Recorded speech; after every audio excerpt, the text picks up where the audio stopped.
Item ಯಾವುದೇ ಇರಲಿ try ಮಾಡಿ ಆಚಿ ಚಿಕನ್ ಮಸಾಲಾ. ಇರಾನ್ನ ಸರ್ವೋಚ್ಚ ನಾಯಕ ಖಮೇನಿ ಹತ್ಯೆಯಾಗಿದೆ.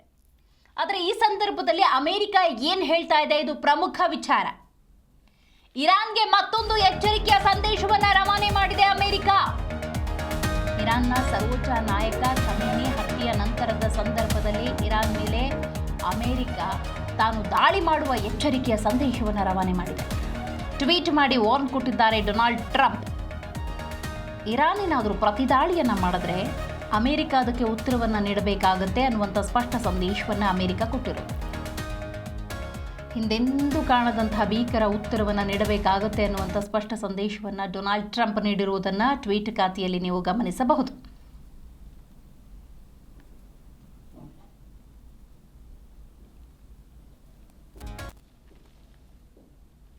ನೋಡಿ, ಟ್ವೀಟ್ ಮೂಲಕ ಡೊನಾಲ್ಡ್ ಟ್ರಂಪ್ ಕೊಟ್ಟಿರುವಂತಹ ಸ್ಪಷ್ಟ ಸಂದೇಶವನ್ನು ನೀವು ಜಿ ಕನ್ನಡ ನ್ಯೂಸ್ನ ಸ್ಕ್ರೀನ್ ಮೇಲೆ ಗಮನಿಸಬಹುದು. ಮಾರ್ಚ್ 1, 2026 10:52 ಒಂದು ಸ್ಪಷ್ಟ ಸಂದೇಶ ರವಾನೆಯಾಗಿದೆ. ಹಾಗಾಗಿ ದಾಳಿ ಪ್ರತಿದಾಳಿಗಳ ನಡುವೆ ಯುದ್ಧದ ಸನ್ನಿವೇಶ ಹೇಗಿರುತ್ತೆ, ಖಮೇನಿ ಅಂತ್ಯದ ನಂತರದ ಸಂದರ್ಭದಲ್ಲಿ ಯುದ್ಧವೇ ಸ್ಟಾಪ್ ಆಯಿತಾ ಅಥವಾ ಇಟ್ ಈಸ್ ಲೈಕ್ ಅ ರೀಸ್ಟಾರ್ಟಾ, ನೋಡೋಣ. ಇದರ ಬಗ್ಗೆ ಒಂದಷ್ಟು ಮಾಹಿತಿಯನ್ನು ನಾವು ತಿಳ್ಕೊಳ್ತಾ ಹೋಗೋಣ. ಅಂತಾರಾಷ್ಟ್ರೀಯ ವಿದ್ಯಮಾನಗಳ ವಿಶ್ಲೇಷಕರಾಗಿರುವಂತಹ ಗಿರೀಶ್ ಲಿಂಗಣ್ಣವರು ನಮ್ಮ ಜೊತೆ ಸಂಪರ್ಕದಲ್ಲಿದ್ದಾರೆ. ಸರ್ ನಮಸ್ಕಾರ. ನಮಸ್ಕಾರ ಮೇಡಮ್. ಖಮೇನಿ ಅಂತ್ಯದ ನಂತರದ ಸಂದರ್ಭದಲ್ಲಿ ಯುದ್ಧಗಳೇ ನಿಂತೋಯ್ತು ಅಂತ ಅನ್ಕೋಬೇಕಾ ಅಥವಾ ಇದೊಂದು ರೀತಿ ರೀಸ್ಟಾರ್ಟ್ ಅಥವಾ ಪುನರ್ ಆರಂಭ ಅಂತ ಅನ್ಕೊಳ್ಬೇಕಾ? ಏನು ಹೇಳ್ತೀರಿ ಸರ್ ಈ ಯುದ್ಧದ ಬಗ್ಗೆ? ವಿರುದ್ಧ ನಿಲ್ಲಲ್ಲ ಅಂದ್ರೆ ಈಗ ಏನಾಗತ್ತೆ ಅಂದ್ರೆ ಯುದ್ಧ ತುಂಬಾ ದಿವಸಗಳ ಕಾಲ ಎಳೆಯುವಂತ ಯುದ್ಧ ಅಲ್ಲ ಇದು. ಇದು ಗಂಟೆಗಳ ಕಾಲ ಎಳೆಯುವಂತ ಯುದ್ಧ. ಅಂದ್ರೆ 48 ಗಂಟೆ ಇಲ್ಲ 72 ಗಂಟೆ ಅಲ್ಲಿ ತನಕ ನಡೆಯುವಂತ ಯುದ್ಧ ಇದು. ಯಾಕೆ ಅಷ್ಟೇ ನಡೆಯೋದು ಅಂದ್ರೆ ಅವ್ರ ಹತ್ರ ಇರುವಂತ ಶಸ್ತ್ರಾಸ್ತ್ರಗಳು ಎಷ್ಟಿದಾವೆ ಅದು ಇರಾನ್ ಹತ್ರ, ಅದು ಮುಗಿಯೋ ತನಕ ಅದು ಯುದ್ಧ ನಡೆಯುತ್ತೆ. ಸೊ ಯಾರೇ ಬರ್ಲಿ, ಖಮೇನಿ ಹೋದಾಯ್ತು, ಈಗ ಅವ್ರ ಮಗ ಬಂದಿದ್ದಾನೆ ಮುಜ್ತಬ ಅಂತ ಅವ್ರಿಗೆ ಕೊಟ್ಟಿದಾರೆ ಆಗ್ಲೇ. ಸೊ ಏನೇ ಇದ್ರೂನು ಅದು ಒಂದು 3-4 ದಿವಸ ಎಳಿಬಹುದು ಮ್ಯಾಕ್ಸಿಮಮ್ ಅಂದ್ರೆ ಈ ಯುದ್ಧ. ಸೊ ಈ ಯುದ್ಧದಲ್ಲಿ ಅವರು ಈ ಕ್ರಿಕೆಟ್ ಅಲ್ಲಿ ಹೆಂಗೆ ಲಾಸ್ಟ್ 1 hour 2 hour ಅಲ್ಲಿ ಏನ್ ಮಾಡಕ್ಕಾಗತ್ತೋ, ಎಷ್ಟು ಹೊಡಿಯಕ್ಕಾಗತ್ತೋ ಮಾಡ್ತಾರಲ್ಲ, ಆ ತರ ಮಾಡ್ತಾರೆ ಈಗ. ಅಂದ್ರೆ ಎಲ್ಲಾ ಮಿಲಿಟರಿ ಬೇಸಸ್ ಹೊಡೆಯಕ್ ಶುರು ಆಯ್ತು. ನೆಕ್ಸ್ಟ್ ಕಮರ್ಷಿಯಲ್ ಏರಿಯಾಗಳು ಹೊಡೆಯಕ್ ಶುರು ಮಾಡಿದ್ದಾರೆ. ಹೋಟೆಲ್ಸ್, ಏರ್ಪೋರ್ಟ್ಸ್ ಗಳು, ಫ್ಲೈಟ್ ಗಳೆಲ್ಲ ಡಿಸ್ಟರ್ಬ್ ಆಗಿದೆ. ಸೊ ಆ ತರ ಹೊಡೆಯಕ್ ಶುರು ಮಾಡ್ತಾರೆ. 3ನೇ ಹಂತದಲ್ಲಿ ಅವ್ರ ಆಯಿಲ್ ಇನ್ಫ್ರಾಸ್ಟ್ರಕ್ಚರ್ಗಳು ಹೊಡಿಬಹುದು, ಹೇಳಕ್ಕಾಗಲ್ಲ. ಆಯಿಲ್ ಇನ್ಫ್ರಾಸ್ಟ್ರಕ್ಚರ್ಗಳು ಗಲ್ಫ್ ಕಂಟ್ರೀಸ್ ಹೊಡೆದ್ರೆ ನಾವಂತೂ ಕೆಳಗ್ ಬೀಳ್ತೀವಿ, ನಿಮ್ಮನ್ನು ಕೆಳಗೆ ಇಳಿಸ್ತೀವಿ ಅಂತ ಆ ತರ ಹೊಡೆದ್ರು ಹೊಡಿಬಹುದು. ಅದಾದ್ಮೇಲೆ ಸ್ಟ್ರೈಟ್ ಆಫ್ ಹಾರ್ಮೋಸ್ ಮತ್ತೆ ಈ ರೆಡ್ ಸಿ ಅದ್ರ ಮೇಲೂ ಅವರು ಪ್ರಾಬಲ್ಯ ಸಾಧಿಸ್ಬೋದು. ಇಷ್ಟು ಮಾಡಿದ್ರೇನೆ ದೇಶದ ಎಕನಾಮಿ ಅಂದ್ರೆ ವಿಶ್ವದ ಎಕನಾಮಿ ಅಲ್ಲೋಲ ಕಲ್ಲೋಲ ಆಗ್ತದೆ. ಸೊ ಈ ತರ ಒಂದು ಅವರು ಎಸ್ಕಲೇಟ್ ಮಾಡ್ಕೊಂಡು ಹೋಗ್ಬೋದು. ಬಟ್ ಏನೇ ಮಾಡಿದ್ರು ಒಂದ್ 3 to 4 days ಅಷ್ಟೇ. ಯಾಕಂದ್ರೆ ಅಷ್ಟರಲ್ಲಿ ಅವ್ರ ಹತ್ರನೂ ಬತ್ತಳಿಕೆ ಇರ್ಬೇಕು, ಅಮೆರಿಕ ಇಸ್ರೇಲ್ ಹತ್ರನೂ ಅದು ಎಳ್ಕೊಂಡು ಹೋಗೋ ಅಷ್ಟು ಬತ್ತಳಿಕೆ ಇರ್ಬೇಕೀಗ ಅಲ್ಲಿ. ಸರಿಗ ಈಗ ಡೊನಾಲ್ಡ್ ಟ್ರಂಪ್ ಟ್ವೀಟ್ ಅಲ್ಲಿ ಹೇಳಿದ್ದಾರೆ ಸರ್, ಇರಾನ್ ಏನಾದ್ರು ಪ್ರತಿ ದಾಳಿ ನಡೆಸಿದ್ರೆ ಅಮೆರಿಕ ಉತ್ತರ ಕೊಡುತ್ತೆ, ಭೀಕರವಾಗಿ ಉತ್ತರ ಕೊಡಬೇಕಾಗತ್ತೆ ಅಂತ ಟ್ರಂಪ್ ಹೇಳಿದ್ದಾರೆ. ಅಂದ್ರೆ ರೈಟ್ ನಾವು ನೀವು ಸಿಚುವೇಶನ್ ನೋಡಿದ್ರೆ ಈಗ ಆಗಿರುವಂತಹ ಅನಾಹುತ, ಖಮೇನಿ ಹತ್ಯೆ ಆಗಿದೆ, ಎಷ್ಟೋ ಜನ ನಾಗರಿಕರು ಪ್ರಾಣ ಕಳ್ಕೊಂಡಿರೋದ್ರಿಂದಾಗಿ ಇರಾನ್ ಪ್ರತಿದಾಳಿ ಮಾಡತ್ತೆ ಅಂತ ಅನ್ಸತ್ತಾ? ಮಾಡ್ತಾನೆ ಇದೆ, ಈಗ ಮಾಡುತ್ತೆ ಅಂತ ಏನಿಲ್ಲ, ಮಾಡ್ತಾನೆ ಇದೆ. ಎಲ್ಲಿ ಅವ್ರು ನಿಲ್ಸೇ ಇಲ್ವಲ್ಲ. ಅವರು ಬ್ಯಾರಿನ್ಗೂ ಹೊಡಿತಾ ಇದಾರೆ, ದುಬೈ ಕಡೆನೂ ಹೊಡಿತಾ ಇದಾರೆ. ಎಲ್ಲಿ ನಿಂತಿದೆಯಲ್ಲ, ಅದೇ ಕದನ ವಿರಾಮ ಘೋಷಿಸಿ ಅವ್ರೇನ್ ನಿಂತಿಲ್ವಲ್ಲ, ನಡೀತಾನೆ ಇದೆ, ದಾಳಿ ನಡೀತಾನೆ ಇದೆ, ಅವ್ರೆಲ್ಲೂ ನಿಲ್ಸಿಲ್ಲ. ಸೊ ಅಮೆರಿಕ ಆನ್ಸರ್ ಮಾಡತ್ ಹಂಗಾದ್ರೆ? ಖಂಡಿತ 2 ಕಡೆನೂ ಆನ್ಸರ್ ಮಾಡೇ ಮಾಡ್ತಾರೆ. ಅಮೆರಿಕ ಅವರು ಸರ್ಜಿಕಲ್ ಆಗಿ ಇದ್ ಮಾಡಿ ಹೊಡಿಬಹುದು. ಬಟ್ ಇರಾನ್ಗೆ ಏನಾಗ್ಬಿಟ್ಟಿದೆ ಅಂದ್ರೆ ಎಲ್ಲ ಹೋದ್ಮೇಲೆ ಇನ್ನೇನ್ ಉಳಿದಿದೆ, ಏನ್ ಬೇಕಾದ್ರೆ ನಾಶ ಮಾಡಿ ಹೋಗ್ಬೋಣ ಅನ್ನೋ ಮನಸ್ಥಿತಿಗೆ ಬರ್ಬೋದು ಅವರು. ಅಂದ್ರೆ ಎಲ್ಲಿ ತನಕ ಅವ್ರು ಡಿಸ್ಟ್ರಾಯ್ ಮಾಡ್ಬೋದು. ಈ ಕಡೆ ಈ ಆಯಿಲ್ ಇನ್ಫ್ರಾಸ್ಟ್ರಕ್ಚರ್ ಗಳೆಲ್ಲ ಡಿಸ್ಟ್ರಾಯ್ ಮಾಡಕ್ ಶುರು ಮಾಡ್ಬಿಟ್ರೆ ಏನಾಗತ್ತೆ, ನಮಗ್ ಸಪ್ಲೈ ಆಗೋಂತ ಆಯಿಲ್ ನಮ್ಗೆ ಅಂದ್ರೆ ಗ್ಲೋಬಲಿ ಈವನ್ ಇಂಡಿಯಾನು ಸೇರಿ ನಾನು ಹೇಳ್ತಾ ಇರೋದು, ಅದೆಲ್ಲಾರು ಹೆಚ್ಚು ಕಮ್ಮಿ ಆದ್ರೆ ಎಕನಾಮಿ ಪ್ರಾಬ್ಲಮ್ ಆಗ್ಬಿಡುತ್ತೆ. ವಿಶ್ವದ ಎಕನಾಮಿ ವಾರ್ ಅನ್ನೋದು ಬರೀ ಕೈನೆಟಿಕ್ ವಾರೇ ಆಗ್ಬೇಕು ಅಂತ ಏನಿಲ್ಲ, ಕನ್ವೆನ್ಷನಲ್ ವಾರ್ ಆಗ್ಬೇಕು ಅಂತಲ್ಲ. ಈವನ್ ಎಕನಾಮಿ ಹೆಚ್ಚು ಕಮ್ಮಿ ಆಗೋದ್ರೂ ಅದು ಒಂಥರ ವಾರೇ ಆಗತ್ತೆ ನಮ್ಮ ಮೇಲೆ. ಸೊ ಈ ತರ ಎಲ್ಲ ಶುರುವಾಗುತ್ತೆ. ಸೊ ಅವ್ರು ಯಾವ ಮಟ್ಟಕ್ಕೆ ಎಸ್ಕಲೇಟ್ ಮಾಡ್ತಾರೆ ಅಂತ ಅಷ್ಟೇ ನೋಡ್ಬೇಕೀಗ. ಈ ಒಂದು 2-3 ದಿವಸದಲ್ಲಿ ಎಷ್ಟು ಮಟ್ಟಕ್ಕೆ ಇವ್ರು ಹಾನಿ ಮಾಡ್ತಾರೆ ಅನ್ನೋದು ಒಂದು ಇಂಪಾರ್ಟೆಂಟ್ ಅಷ್ಟೇ. ಸರಿ, ಕಳೆದ ಗುರುವಾರ ಜಿನೆವಾದಲ್ಲಿ ಇದೇ ಅಣ್ವಸ್ತ್ರದ ಸಂಬಂಧ ಅಮೆರಿಕ ಮತ್ತು ಇರಾನ್ ನಡುವಿನ ಮಾತುಕತೆ ನಡೀತಾ ಇರತ್ತೆ. ಅಷ್ಟರಲ್ಲೇ ಈ ದಾಳಿ ಆಯ್ತಲ್ಲ, ಯಾವ ಕಾರಣಕ್ಕೆ? ಇದು ಅಮೆರಿಕದ ಯಾವಾಗ್ಲೂ ಹಂಗೆ, ಅದು ಮಾತುಕತೆ ನಡೀತಾ ಇರ್ಬೇಕಾದ್ರೆ ಲಾಸ್ಟ್ ಟೈಮ್ ಮಾಡಿದ್ದು ಅದೇ ಪ್ರಾಬ್ಲಮ್. ಈ ಸಲಿನೂ ಅದು ಅವ್ರದೊಂದು ದುರುದ್ದೇಶ ಅಂತಾನೆ ಹೇಳ್ಬೋದು. ಈ ಮಾತುಕತೆ ನಡೀತಿತ್ತು, ಇನ್ನೂ 2 ಮಾತುಕತೆ ಈ ವಾರದಲ್ಲಿ ಇತ್ತು. ಈ ಸೋಮವಾರದಿಂದ ಇನ್ನೂ ಮಾತುಕತೆ ಇತ್ತು. ಮಾತುಕತೆ ಮುಗಿಯಕ್ ಮುಂಚೆನೆ ಅವರು ದಾಳಿ ಮಾಡಿದ್ದಾರೆ. ಇದು ವಿಶ್ವಸಂಸ್ಥೆಲೂ ಅಫ್ಕೋರ್ಸ್ ಇದನ್ನ ಕಂಡಮ್ ಮಾಡಿದ್ದಾರೆ, ಮಾತುಕತೆ ನಡೀತಾ ಇರ್ಬೇಕಾದ್ರೆ ಮಾಡಿದ್ ಕರೆಕ್ಟ್ ಅಲ್ಲ ಅಂತ. ಬಟ್ ಅವ್ರು ಏನ್ ವಿಶ್ವಸಂಸ್ಥೆಗಾಗ್ಲಿ ಯಾವ್ದಕ್ಕೂ ಅವ್ರ ಮನೆ ಹಾಕಲ್ವಲ್ಲ. ರೈಟ್ ಈಸ್ ರೈಟ್ ಅಷ್ಟೇ ಅವ್ರದ್ದು ಯಾವಾಗ್ಲೂ. ಯಾರು ಒಪ್ಕೊಳಲ್ವೋ ಅವ್ರ ಮೇಲೆ ನಾವು ದಾಳಿ ಮಾಡ್ತೀವಿ. ಅದ್ರಲ್ಲಿ ಪುತಿನ್ ಮಾಡ್ತಾ ಇರೋದು ತಪ್ಪಲ್ಲ ಹಂಗಿದ್ರೆ ಇವ್ರ ಪ್ರಕಾರ. ಯಾಕೆ ಇವರು ಕೊರಿಯಾವನ್ ಮೇಲೆ ಯಾಕೆ ಮಾಡಲ್ಲ? ಯಾಕಂದ್ರೆ ಅವನ ಅಣ್ವಸ್ತ್ರ ಇದೆ ಅವನ ಹತ್ರ.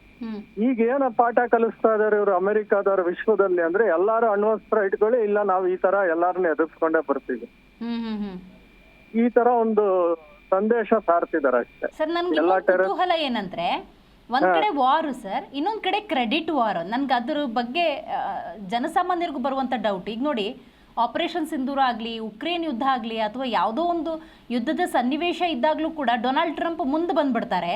ಅಂದರೆ ಅವ್ರ ಪಾತ್ರ ಇದೆಯೋ ಇಲ್ವೋ, ಅವ್ರು ಹೆಂಗೆ ಅಂದರೆ ತಾನು ಕ್ರೆಡಿಟ್ ತಗೊಳ್ಳೋ ಪ್ರಯತ್ನದಲ್ಲಿ ಮುಂಚೂಣಿಯಲ್ಲಿರ್ತಾರೆ ಅಂತ. ಇದ್ರ ಬಗ್ಗೆ ಹೇಳಿ ಸರ್. ಈಗಲೂ ಕೂಡ ಆ ಪ್ರಯತ್ನದಲ್ಲಿ ಇದ್ದಾರೆ ಅಂತ ಅನ್ಸುತ್ತೆ. ಮಾನಸಿಕ ಸ್ಥಿತಿಯಾಗಿ ಅವರು ಏನು ಕೆಲಸ ಮಾಡಲ್ಲಮ್ಮ. ಎಲ್ಲ ಅವ್ರದೆಲ್ಲ ಇಮಿಡಿಯೇಟ್ ಡಿಸಿಷನ್. ಅವ್ರೀಗ ಈ ಯುದ್ಧಕ್ಕೆ ಅವ್ರು ಸಪೋರ್ಟ್ ಮಾಡಿರೋದೇ ಅವರು it is an illegal. Because American Congress ಅವ್ರಿಗೆ ಯಾವುದೇ ವಿಧವಾದ ಇದ್ ಕೊಟ್ಟಿಲ್ಲ, ಅವ್ರಿಗೆ ಮಾಡಿ ಪರ್ಮಿಷನ್ ಕೊಟ್ಟಿಲ್ಲ, ಏನು ಕೊಟ್ಟಿಲ್ಲ ಈ ಯುದ್ಧ ಮಾಡಿ ಇದ್ ಮಾಡಿ ಅಂತ. That is all this what he has done is totally illegal. Tariff ಮಾಡಿದ್ರು, ಅದು ಇಲ್ಲೀಗಲ್. ಸೊ ಈ ತರ ಯಾವ್ದು ಲೀಗಾಲಿಟಿ ಅನ್ನೋದೇ ಆ ಮನುಷ್ಯನಿಗೆ ಏನು ಇಲ್ಲ. ಆ ಟೈಮ್ ಏನ್ ಸಿಗುತ್ತೋ ಅದನ್ನ ಮಾಡ್ಬಿಡೋದು ಅಷ್ಟೇ.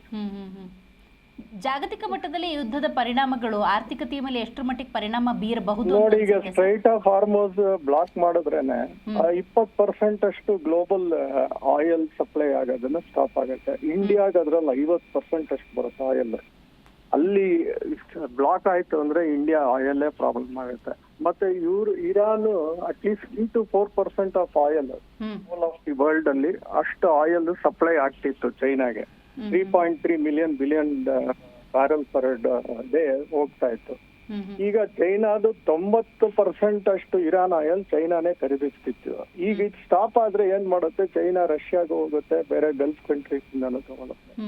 ಅವಾಗ ಏನಾಗುತ್ತೆ, ನಮ್ಗೆ ಬರ್ಬೇಕಾಗಿದ್ದ ಆಯಿಲ್ ಎಲ್ಲ ಕಮ್ಮಿ ಆಗತ್ತೆ. ಆಮೇಲೆ ಕಮ್ಮಿ ಆಗ್ತಿದ್ದಂಗೆ ಏನಾಗುತ್ತೆ, ಬ್ಯಾರಲ್ ರೇಟ್ ಜಾಸ್ತಿ ಆಗುತ್ತೆ. ಜಾಸ್ತಿ ಆದಾಗ ಏನಾಗುತ್ತೆ, ನಮ್ಮ ಹತ್ರ ಇರೋ ಫಾರಿನ್ ಕರೆನ್ಸಿನೂ ಖರ್ಚು ಜಾಸ್ತಿನೇ ಆಗ್ತಾ ಹೋಗುತ್ತೆ. ಈ ತರ ಇನ್ಫ್ಲೇಷನ್ ಸ್ಟಾರ್ಟ್ ಆಗುತ್ತೆ, ನಮ್ಮ ದೇಶದ ಇನ್ಫ್ಲೇಷನ್ ಸ್ಟಾರ್ಟ್ ಆಗುತ್ತೆ. ನಾನು ಹೇಳ್ತಾ ಇರೋದು ನಮ್ಮ ದೇಶದ ಎಕ್ಸಾಂಪಲ್ ತಗೊಂಡು, ಬೇರೆ ದೇಶಕ್ಕೂ ಆಗತ್ತಿಲ್ಲ ಅಂತಲ್ಲ. ಈ ತರ ಇನ್ಫ್ಲೇಷನ್ ಜಾಸ್ತಿ ಆಗುತ್ತೆ, ದಿನನಿತ್ಯ ಬಳಕೆ ವಸ್ತು ಜಾಸ್ತಿ ಆಗುತ್ತೆ. ಈಗ LPG 90% ಆ ಸ್ಟ್ರೈಟ್ ಆಫ್ ಹಾರ್ಮೋಸ್ ಮೂಲಕನೇ ಬರೋದು ನಮ್ಗೆ. ಈಗ ಅಲ್ಲಿ ಬ್ಲಾಕ್ ಆಯ್ತು ಅಂದ್ರೆ ನಿಮ್ಗೆ ಯೂಸ್ ಮಾಡೋ ಸಿಲಿಂಡರ್ಸ್ ಎಲ್ಲ ಪ್ರಾಬ್ಲಮ್ ಆಗುತ್ತಲ್ಲ ಮನೇಲಿ. ಸೊ ಈ ತರ ಏನಾಗುತ್ತೆ, ಹೋಟೆಲ್ಸ್ ಎಲ್ಲಾನು ಜಾಸ್ತಿ ಆಗ್ಬಿಡುತ್ತೆ. Got it sir. ಸರ್, ಇದ್ರ ಜೊತೆಗೆ ನೋಡಿ, 200ರಷ್ಟು ನಾಗರಿಕರು ಕೂಡ ಹತರಾಗಿರುವಂಥದ್ದು. ಈ ಯುದ್ಧಗಳು ಇರಾನ್ ಕಡೆಯಿಂದ ಇಸ್ರೇಲ್ ಮೇಲಿರ್ಬೋದು, ಇಸ್ರೇಲ್ ಕಡೆಯಿಂದ ಇರಾನ್ ಮೇಲಿರ್ಬೋದು, ಏನ ಟಾರ್ಗೆಟ್ ಮಾಡ್ತಿದ್ದಾರೆ? ಅಲ್ಲ, ಅವರು ಟಾರ್ಗೆಟ್ ಅಂತ ಶುರು ಮಾಡೋದು ವಾರಲ್ಲಿ ಹ್ಯುಮ್ಯಾನಿಟಿ, ನಾವು ಆ ಜಾಗ ನೋಡಿಯಲ್ಲ, ಮಿಲಿಟರಿ ಜಾಗ ಮಾತ್ರ ಮುಟ್ತೀವಿ, ಏನು ಮಾಡಲ್ಲ ಅಂತಾನೆ ಎಲ್ಲ ಶುರುವಾಗೋದು. ಶುರುವಾದ್ಮೇಲೆ ಅದು ಎಲ್ಲಿ ಹೊಡಿತಾರೆ, ಏನ್ ಹೊಡಿತಾರೆ, ಅದು ಯಾರು ಅದಕ್ಕೆ ಕಂಟ್ರೋಲ್ಲೇ ಇರಲ್ಲ. ಹೇಳೋದು ಹಂಗೇನೆ, ವಾರ ಅಂತ ಆದ್ಮೇಲೆ ಹಿಂಗೆ ಮಾಡ್ತೀವಿ ಹಂಗೆ ಮಾಡ್ತೀವಿ ಅಂತಾನೆ ಎಲ್ಲಾರು ವಾರ ಶುರು ಮಾಡೋಣ. ಸೋಷಿಯಲ್ ಮೀಡಿಯಾದಲ್ಲಿ ಒಂದ್ಸಲಿ ಶುರುವಾದ್ಮೇಲೆ ಎಲ್ಲಿಗೆ ಹೋಗಿ ನಿಲ್ಲುತ್ತೆ ಅಂತ ಯೋಚನೆ ಮಾಡಕ್ ಆಗಲ್ಲ. ಕೆಲವು ಮಿಸೈಲ್ಗಳು ತಪ್ಪಾಗ್ಬೋದು, ಕೆಲವು ಇದು ಟೆಕ್ನಾಲಜಿ ತಪ್ಪಾಗಿ ಎಲ್ಲೋ ಹೋಗೋದು ಎಲ್ಲೋ ಹೋಗಿ ಹೊಡಿಬಹುದು. ಅದನ್ನ ಹೆಂಗ್ ಕಂಟ್ರೋಲ್ ಮಾಡ್ತೀರಾ? ಹೌದು ಹೌದು. ಇರಾನ್ ಮತ್ತು ಇಸ್ರೇಲ್ನಲ್ಲಿರುವಂತಹ ಅದೆಷ್ಟೋ ಮಂದಿ ಅಂದರೆ ಭಾರತೀಯರು, ವಿಶೇಷವಾಗಿ ಕನ್ನಡಿಗರು ಕೆಲವೊಂದು ವಿಡಿಯೋಗಳನ್ನು ಹಂಚ್ಕೊಳ್ತಿದ್ದಾರೆ. ನೋಡಿ, ಇಲ್ಲೇ ಬಾಂಬ್ ಸ್ಫೋಟ ಆಗಿದ್ದು, ಆ ಹೊಗೆ ಇಲ್ಲಿ ಆವರಿಸ್ತಾ ಇದೆ, ಈ ಥರದ ಕೆಲವೊಂದು ವಿಡಿಯೋಗಳನ್ನು ಸೋಷಿಯಲ್ ಮೀಡಿಯಾದಲ್ಲಿ ಗಮನಿಸ್ಬೋದು ಸರ್. ಭಾರತೀಯರ ರಕ್ಷಣೆಗೆ ಇಂಡಿಯನ್ ಗೌರ್ಮೆಂಟ್ ಯಾವ ರೀತಿ ಕ್ರಮಕ್ಕೆ ಮುಂದಾಗಬೇಕು? ಇಂಡಿಯನ್ ಗವರ್ಮೆಂಟ್ ಈಗ ಸದ್ಯದ ಪರಿಸ್ಥಿತಿಯಲ್ಲಿ ಸೇಫ್ ಆಗಿರಿ, ಏರೋಪ್ಲೇನ್ ಇದೆಯೋ ಇಲ್ಲೋ ಚೆಕ್ ಮಾಡ್ಕೊಂಡು ಏರ್ಪೋರ್ಟ್ಗೆ ಹೋಗಿ, ಇಷ್ಟು ಮಾತ್ರ ಹೇಳ್ಬೋದೇ ಹೊತ್ತು ಅವ್ರನ್ನ ಕರ್ಕೊಂಡ್ ಬರ್ಬೇಕು ಅಂದ್ರೆ ಸ್ವಲ್ಪ ಒಂಚೂರು ಕಮ್ಮಿ ಆಗ್ಬೇಕು. ಯುದ್ಧದ ಕಾರ್ಮೋಡ ಕಮ್ಮಿ ಆದಾಗ ಈ ಪೀಕ್ ಅಲ್ಲಿದೆ, ಚೂರು ಕಮ್ಮಿ ಆದ್ಮೇಲೆ ಇರಾನ್ ಜೊತೆ ಮಾತಾಡಿ ಮತ್ತೆ ಇವ್ರ ಜೊತೆ ಮಾತಾಡಿ ಒಂದ್ ವಿಂಡೋ ತಗೊಂಡು ಒಂದ್ ಕದನ ವಿರಾಮ ಮಾಡಿ ಒಂದ್ ದಿವಸ ನಾವು ನಮ್ ಇಂಡಿಯನ್ಸ್ ವಾಪಸ್ ಕರ್ಕೊಂಡು ಹೋಗ್ತೀವಿ ಅನ್ನೋ ಮಟ್ಟಕ್ಕೆ ಮಾಡ್ಕೋಬಹುದು. ಯಾಕಂದ್ರೆ ರಷ್ಯಾ ಯುಕ್ರೇನ್ ಎಲ್ಲ ಅದೇ ಮಾಡಿದ್ದವ್ರು. 23,000 ಜನನ್ ಕರ್ಕೊಂಡ್ ಬಂದ್ವಿ ನಾವು. ಅವಾಗ ಕದನ ವಿರಾಮ ಘೋಷಿಸಿ ರಷ್ಯಾ ಯುಕ್ರೇನ್ ಮಧ್ಯ ಅದನ್ನ ಮಾತಾಡಿ ಕರ್ಕೊಂಡ್ ಬಂದ್ವಿ ನಾವು. ಸೊ ಈ ತರ ಏನಾರು ಒಂದು ನಿಲ್ಲದೇ ಇಲ್ಲ ಯುದ್ಧ ಅನ್ನಂಗೆ ಏನಾರ ಆ ತರ ಸೂಚನೆ ಬಂದರೆ ಆ ತರ ಮಾಡ್ತಾರೆ. ನನ್ ಪ್ರಕಾರ ಈ ಯುದ್ಧ ಇನ್ನೊಂದು ವಾರದಲ್ಲಿ ಒಂದು ಸೆಟಲ್ ಡೌನ್ ಆಗ್ಬೇಕು ಅಂತ ನಾನು ಅನ್ಕೊಂಡಿದ್ದೀನಿ.